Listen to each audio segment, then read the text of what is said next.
of the nation, but we all know that we largely want to discuss the 2027 general election. I am staggering a bit because I don't know whether Wakili here would agree that we're going to have an election in 2027, but all the same, we're here. So Willis Otieno, Wakili, thank you so much for creating time. We also have Honorable Anyu Kafi, who was a former member of parliament, Kiambu woman, former member of parliament, actually, a woman representative is a member of parliament, Kiambu County, as well as, of course, a politician largely, and a lady who's deep into business as well as education.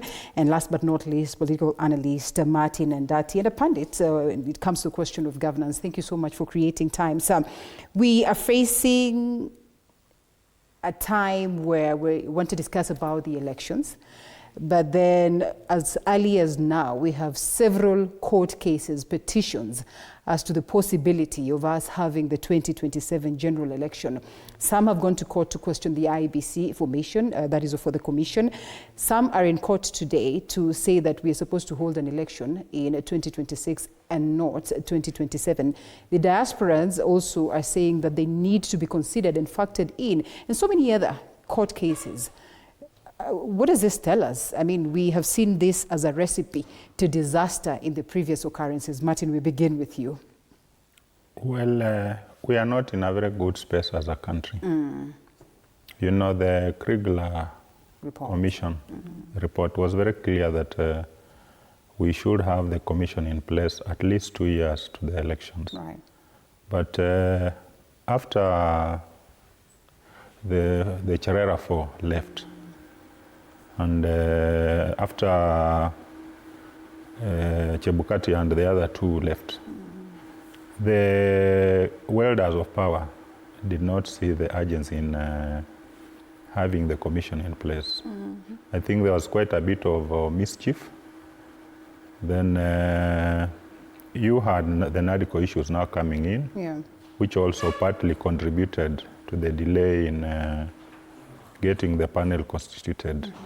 Of course, NADCO did not come up with anything useful in terms of reforming the act, because all they did was to increase the number of the panelists. Right. And that is not the issue. The issue has not been about the size of the panel. And Kriegler told us very clearly that even 3 commissioners would be able to run a credible election. Right. And he was very clear. He made certain recommendations, one of which was having a functional electronic voting system. Okay. And having the commission in place early enough and getting things done the way they are supposed to be done. But that has not happened. Right. And we now have the case where my friend Wakili and my other brother, Steve Biko, Ashoya, and the rest of the teams are asking for an interpretation of the Constitution. Okay. So we'll have quite a bit of a plateful, and they have every right to go to court. Even the diaspora, they have every right to go to court and raise the issues that they are raising. And we're going to get into the in-depth of that because it's a subject of conversation. I am tempted to ask about the court processes, but before then, Mheshimiwa, you intend to go back to the ballot, I assume, or I stand corrected. What confidence do you have that then you will get, the right, say, not really predictions, but pronouncements in the event that we go with the IEBC that, we envision to have come 2027? Come 2027. As Mheshimiwa has said, there is a very interesting political climate that we are currently experiencing.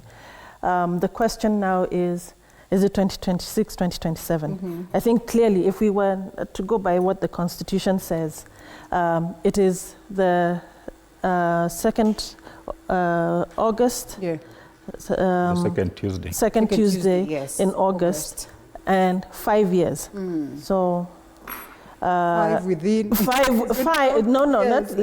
let's count if he was sworn in August 2022, right? So 23, 24, 25, 26, 27. isn't it? If we are going to logically look at from when he was sworn in. Right. I know now the logistics in terms of, is it when he is pronounced or is it when he is sworn in that the president becomes president of the republic, and then you count from that time on. Okay. But I think the Constitution proclaims itself quite well. Okay. However, that has been taken to court for interpretation. And I'm curious when you bring up the courts, scenario, because this is not the first time we're having a similar, concern being taken to court. Why and I ask this, your wildest dream, do you suppose that we're going to actually put this to consideration and that the court has the capability to give us, interpretation that is going to align with your argument? Quickly before we... one thing we must all agree. I invite any Kenyan to show me which part of the Constitution gives the president a 5-year term. It doesn't exist. And that is one thing we must all remove off our minds. Once you remove that misconception off your mind, I invite you to ask then, what is the term of a president? How do you define it? Your Constitution, specifically in Article 142, sets out the term of a president.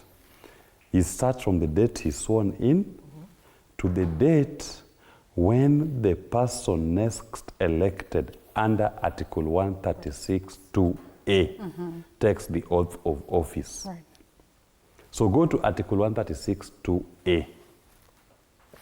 It tells you that an election of president shall take place on the second Tuesday, the operative word. In August. In August, the other operating word.